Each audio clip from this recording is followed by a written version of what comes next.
The Dead Files. Right, you all know what zombies are by now. Fortunately, they're quite contained at the moment. The government assures us all of that.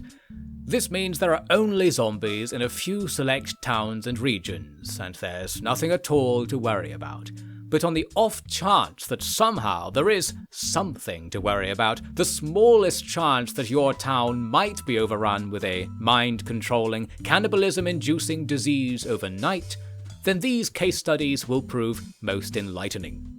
We're going to analyse the actions of several of those fortunate folk who possess a natural immunity to the airborne variant of this usually safe and contained disease. I would call them survivors, but that word isn't going to age very well, so let's call them denizens escaping alive description, or deads. Thanks to the world's top military scientists, who certainly didn't create this problem in the first place, we have all living deads in the quarantine zones under close surveillance. That means we can learn from their mistakes. Aside, of course, from the mistake of living close to a silo of aerosolizing experimental military bioweapons.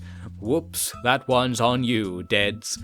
To get into the swing of things, let's dive into the sweet fog of Muldrar, Kentucky, and see what we can learn from our first subject. Dead 1. Theodora Hurd. Like many of those immune to the effects of the so-called zombie virus, Theodora woke up one morning to news that the world had ended. But only in a 10-kilometer radius, so don't you worry. That radius is not growing as we speak. A brief glance outside clued Dora in on the situation. One of her neighbours was in the yard, drooling, moaning, hunched over, clawing at the air. Perhaps nothing out of place among the worthless people of a worthless town like Muldrar, but Dora was frightened enough to run over to her neighbour's place. Not even stopping to knock on the door, Dora was very rude, she burst into the modest atrium of a home owned by one 3-string Susan, a terrible local musician. It seemed her strings had broken. Susan was standing there by the door with a look so dour that she must have, for an instant, understood the pain audiences felt hearing her guitar's dreary dirges ruining life for everyone at the local park. Dora, knowing that even if Susan wasn't zombified, she would be a bore to try and survive with, made her quick and wise escape. Yet we are not here to praise our subject's wisdom. She's a mere dead after all. So what was Dora's mistake? It was simple. She served herself up on a platter. Zombies are not entirely powerless to catch their prey. Yes, you've probably heard that they are slow, lumbering, witless beasts, but that was a marked improvement on the average Muldrar resident, I assure you. Therefore, by jumping out of bed the moment the news hit and heading outside, Dora had immediately told the hunters where to find prey. Her little jaunt to the neighbour's house only got more zombies on her trail. So, after she returned to cower and panic in her bedroom, her house was already the target of the very same zombie she had first seen outside. Silly Dora. You have to get the cowering and panicking done before you head outside. So there's a great lesson for all of you. Keep your panic private. This zombie knocked on the kitchen door over and over, and soon the thing was about to fall down from the force of the whole-bodied slaps it was receiving. Dora decided to do something very silly. She thought, being an overly clever type, that since the door opened in the direction of the zombie, she could suddenly burst out through it, and the force of the door levering out would throw the zombie away. Very, very clever. Very, very stupid. You see, while it might be the case that you can set a zombie off balance in such a fashion, there is a more important principle to remember. When a zombie knocks on your door, don't open it. Yes, that seems simple enough, doesn't it? But poor Dora let her hubris get the better of her, and within seconds she was forced to grapple with the beast in the doorway. In the struggle, she pushed the zombie to the ground, took hold of the door again, and slammed it on the thing's head so powerfully that the skull cracked, and suddenly the monster was still. Dead again. Safe for the time being. But it was too late. In the scrum, the zombie had got a tooth or two into her forearm, and that is all it took. So we have another lesson to teach. The virus is awakened in its most potent form through saliva. Those immune to the more measured dose one receives through aerosol contamination can still incubate the virus inside them to be unleashed when the complicated mix of chemicals delivered by zombie saliva enters the bloodstream. Obviously, this is mere speculation because our military scientists know nothing about the matter and have never studied its effects on captive subjects, but it's worth keeping in mind, don't let the zombies bite you. Dora was now not long for this world, if such a phrase can be said of one destined to a kind of immortality. Dora, you might say, got what happened next right, but it hardly matters anymore. She stemmed her bleeding by tying her own shirt around the wound right away. That bought her precious extra hours to enjoy. How did she use them? Well, she had personal matters to attend to. First, she threw the mutilated body from her door over the fence into the city-owned abandoned lot next door. Fly tipping in these trying times. Clearly Dora had no respect for civil order. Next, she looked through her cupboards and decided she might as well go over to Susan's and steal everything, since she wasn't going to use it. There was only one problem in Dora's plan for domestic bliss: Susan. Indeed, some things never change. But instead of poorly practiced guitar strumming, the issue now was that Dora wasn't just stealing food, she was the food, as far as Susan was concerned. And Susan, and her moronic husband, both came to the kitchen for lunch as the dead burglar was carrying out her work.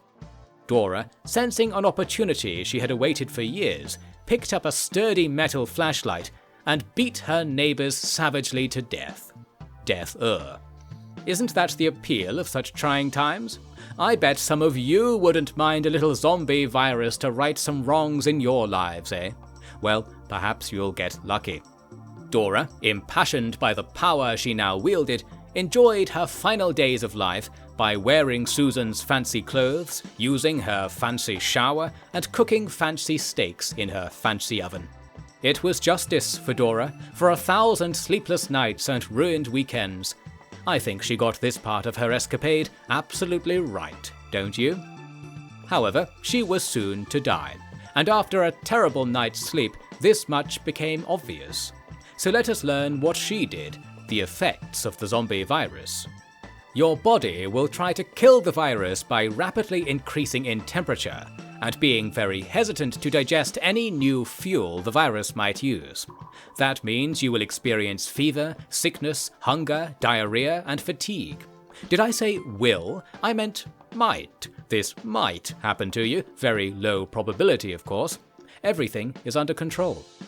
Dora learned all this firsthand, and what's more, she could tell it was only getting worse. No more zombies were coming to her house, which was nice, but the zombie inside of her was trying to get out.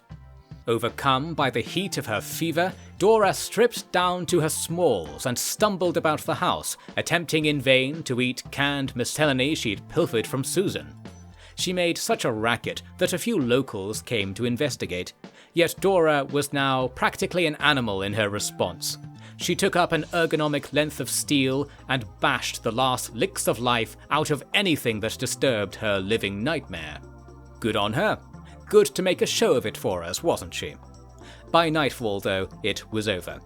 She was so unimaginably hot that she couldn't bear to stay inside, and so took up her trusty metal rod and ran out into the darkening night, frothing at the mouth, digesting her own stomach, and reeling from the delusions of grandeur that scientists say, or speculate, the virus tends to cause, or might cause, we obviously don't know, and can't have known in advance.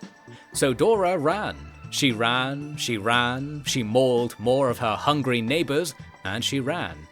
And as the cool night air ran over her sweating, quivering body upon a moonlit night, I think she experienced a rather blissful, lovely, liberating release as the virus finally cut the cords, as it were, and her brain switched off. I almost feel happy for her. So we shall leave her body to carry on its merry way, and move on to our next dead. Dora survived 2 days and 13 hours after the incident. Not that there was an incident. Will anyone do better? And what can we learn from the fascinating attempts at life from our inexorable deads? There's plenty more to see, so let's crack straight on to our second subject. Dead 2, Wayne Michaud. Just a few doors down the street from No Clothes Dora's mad rampage, a rather more measured approach to survival was taken by our next dead, Wayne. Let's see how he got himself killed all the same. As implied, it began well. Before the night of the alleged disaster that doomed the town of Muldra was even over, Wayne was stalking his humble abode taking stock. He armed himself with a kitchen blade, arranged his bottles of water and cooking gear, closed his doors and windows, shut off the pesky emergency broadcast on the radio, and turned out the lights. Wayne had successfully ensured that he would not be the first dead to die. Well done, Wayne. That is not to say the threat of death was not immediately at his door. Within about an hour, his neighbours were wandering about his yard. You see, Wayne was something of a foodie, a chef in fact, and his kitchen was stocked with what those in the business call odorants. That might be spices, herbs, volatile vegetables, or even the gradual evaporate of 1,000 layers of grease residue from an innocent pan. So, even if Wayne did everything right and hid in the dark, keeping his panicking to himself like a respectable citizen, he was still assailed by the not at all senseless beasts. But Wayne had a secret weapon. He absolutely loved danger and violence. Yes, he was a bit of a monster himself, his true and dark desires hidden by his meek and polite demeanour up until now. When he saw the locals shuffling about nearby, Wayne grabbed his kitchen cleaver with glee, swung open the door, and issued a challenge to battle. A lifelong dream was coming true. His heart began to pump, and any notion that this was a rather infantile mistake must have been washed away in a sea of blood rage. The veil of criminal charges had been lifted. Wayne's blade now knew no bounds. In never-before-seen fits of almost carnal rage, he butchered all of those once human beings, cutting hands and heads away before he could be snared and bitten. The battle progressed into his house as the zombies pressed forward hungrily. All furnishings were painted with jets of virally charged blood, but Wayne cared not for his upholstery in those moments. He looked only at the moonlight glint upon his broad-faced blade as it did its work at parting flesh and cracking bone. 3, 4, 5, the bodies he piled up outside his door like a totem of victory. And while he was red as roses from head to toe, not a drop of the blood was his. Wayne the warrior lived on. Now, this description might sound a little positive. You might think, well, I should be like Wayne and slay my foes as they come with reckless abandon. His mistakes here are subtle, I will grant you that. Mistakes, though, lace through this apparent triumph of our dead over the dead. I shall explain. First is a matter that will hardly come to a head in the remaining lifetime of our dead, but it must be said that painting one's living space with the viscera of the recently departed is rather a violation of certain health standards.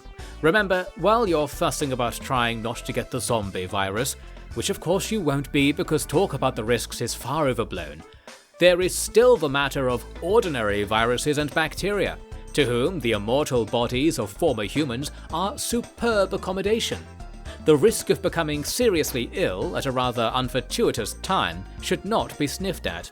In fact, don't sniff at all. When danger lurks, a congested sniffle could draw out a mortal blow from the horde. Not that the zombies form hordes. Besides all that, the true mistake to highlight in our dead today is that of addiction. Yes, a strange thing to say, but rumour has it that slaying zombies is extremely exhilarating, being both easier on the arm and lighter on the soul than killing a proper human, but almost as good for blowing off steam. And little Wayne was almost whistling with all the steam he'd built up during his thankless years in the grubby end of a local eatery. Once he plunged his blade into his first, almost helpless victim, he was hooked. By midday, he was shouting at anyone he saw and devising new ways to slaughter them wholesale. his favourite technique was to lure the zombies towards a fence, which they would invariably stumble over, only to find their heads lopped off in their moment of distraction. Every blow sent a wave of lovely adrenaline through Wayne's body, and in turn, moments where he wasn't in close quarters battle with the endless foe seemed empty and meaningless, spurring on his hunt for quasi-innocent victims ever further. After the first day, he had actually recovered a stick from some nearby trees and fashioned himself a spear to complement his arsenal. Instead of cooking, cleaning, hiding, or praying to any manner of conspicuously absent deities, Wayne's evening routine was to patrol his yard with a sharpened stick, and when he didn't find anything to kill, he patrolled further and further away, telling himself he needed to kill just one more to be safe.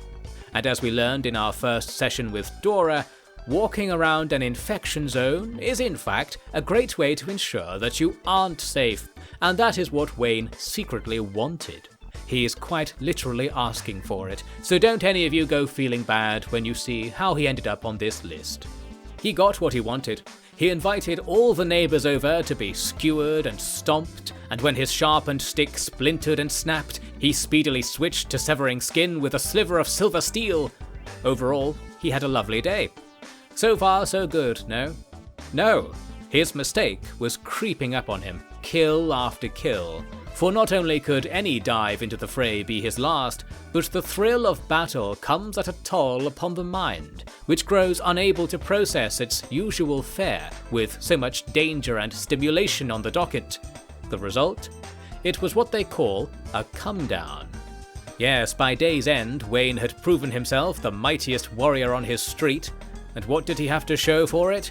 Dirty clothes and an apocalypse still needing to be addressed. Apocalypse is such an exaggeration, it's all fine out there really. Wayne's mind surfaced for a moment above the blood tide and told him to go and at least make a rough attempt at staying alive. Wayne put 2 and 2 together, perhaps subtracting 1 due to the reluctance of an adrenaline-addled brain to perform such sterile tasks, and took it upon himself to move his household into one of the 2-story brick buildings down the street. A great decision, Wayne.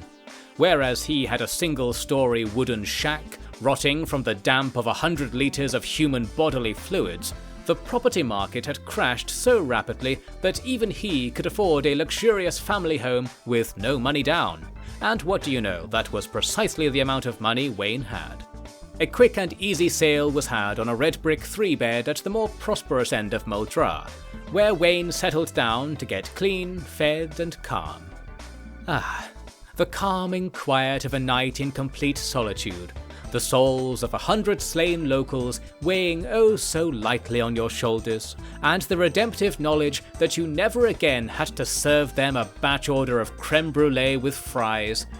Again, I think we're all struggling not to envy the dead in this situation. Envy, though, would be a mistake we would share with Wayne, because it was envy that brought about his demise. Let's take a look. It was all going so well again, with his sensible brain back in control once he woke up in his new digs. He was hardly thinking about depopulating the entire state using only kitchen implements at all. But he did wonder, wasn't there one particular kitchen implement he had always wanted but never managed to acquire? There was but one tool of the trade that Wayne had never touched in his career, and that, friends, was the humble microwave. It was below him, he'd always said. Wayne's pride in his cooking technique was matched only by, apparently, his lust for the blood of his fellow man. That is why when he visited the house across the street to pilfer supplies, he was enamoured with the sight of a pristine microwave there on an unguarded counter, there for the taking. Go on, Wayne. Take me, it said. You've always secretly wanted to microwave food, haven't you, Wayne? Your father always said it was the way of amateurs, of nobodies, of trash. But you are trash, aren't you, Wayne? You're a murderer, aren't you, Wayne? Who would care if you microwaved factory-made marinara sauce and poured it into your gaping maw straight from the can, as if consuming the blood of your countless victims? That is just a sample of what Wayne was probably thinking. And of course, since there is no way for our scientists to secretly transmit those messages to the deads, it is ludicrous to suggest that we had any influence over his decisions at all, let alone quote the precise wording used by a talking microwave. For one reason or another, Wayne decided to steal the microwave. Whoops! What was his mistake? Can anyone see it? It's a simple one, really. When you steal something that needs both hands to carry, you become easy prey for the zombies. 3 of the beasts set upon Wayne after he emerged back into the street, the thin white steel of his microwave bowing and clanking away for all the world to hear. What would you do in this situation?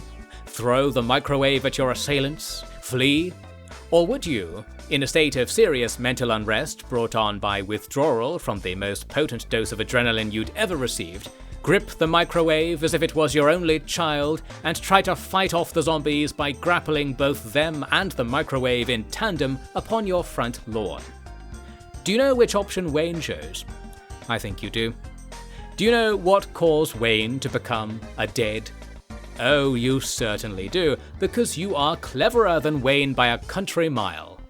Despite having every chance to leave the scene or hand over the microwave as a kind of peace offering, worth a try, eh? Wayne went down fighting, his blade swinging as flimsily as the open microwave door. His hidden lusts for quick-cook rice and grievous bodily harm alike came together in his final moments and pulled him into the messy abyss of endless hunger that is zombification. For while the zombie virus takes a while to overcome those who are bit once or twice, if you are bit over and over, as this dead was, you will be fast-tracked to the end of your undead awakening over the course of only some 10 minutes. Remarkable and truly worthy of scientific study, although as far as I know, no one has ever done any such experiments on any such death row inmates, so I suppose we'll never know how it works.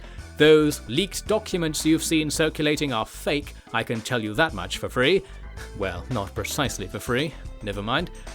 Goodbye, Wayne, who, for the record, lasted about 36 hours after someone unknown caused all this nonsense to begin. The main lesson I want to take away from this dead file is that while zombies can be very entertaining to slay, and the spurting of warm human blood upon your face is more refreshing than any shower, please don't go out of your way to get into rough and tumble with disease-ridden beasts. A struggle at the best of times in Muldraw, good riddance, but I'm sure that your town and family are cut from a different, more antiviral cloth. Oh, and Wayne's father was right. Microwaves really are for amateurs, alive or dead. Remember these lessons if and or when you are faced with the same temptations that doomed our second subject.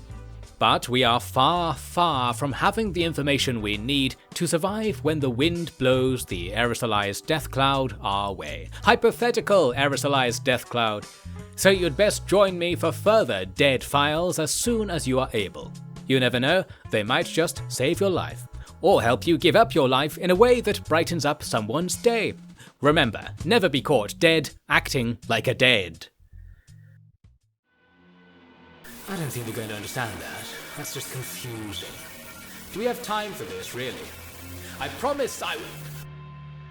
Look, I know what I was paid to do, and what that money's worth. Stop it. Calm down, for God's sake. Never mind. A bloody zombie could write better copy than this drivel. Everyone's doomed at this rate anyway. I'm going for a meeting with my bloody bottle of scotch. Let me know when you've more of this trite for me to peddle, if anyone lives long enough to hear it. Bloody hell.